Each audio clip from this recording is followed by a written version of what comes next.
I had started going to Suncrest a couple of years ago, and then after I had been baptized, I really felt an even stronger tie with the church and with religion and with faith and all these things. I gave what I could, but didn't really think very much of it.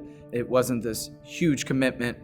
It was almost like an admission fee to come to church. Then we started the All In initiative, and that was my chance to really take a step of faith and commit to something that I was maybe a little unsure of. Now when I come to church and I see what Suncrest, what we have done as a church to change lives in different communities and in different countries, it's a pretty neat thing. I initially picked a number that I was comfortable with, and then we talked about it in church and said, you know what, why don't you pray on it? Why don't you think about it? Why don't you ask God and just see where that leads you? And that number was different than mine.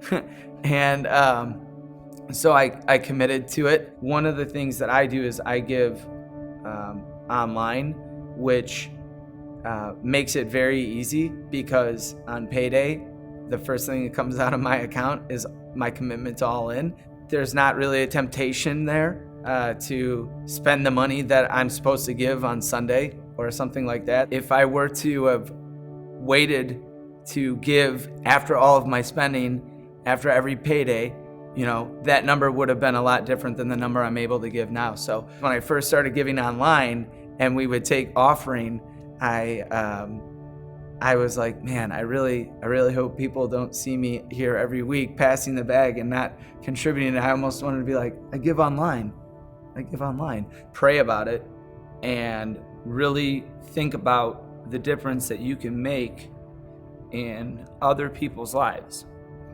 It was, always about me first. And so I took a chance and said, I was on the fence about committing to All In, and I took a chance.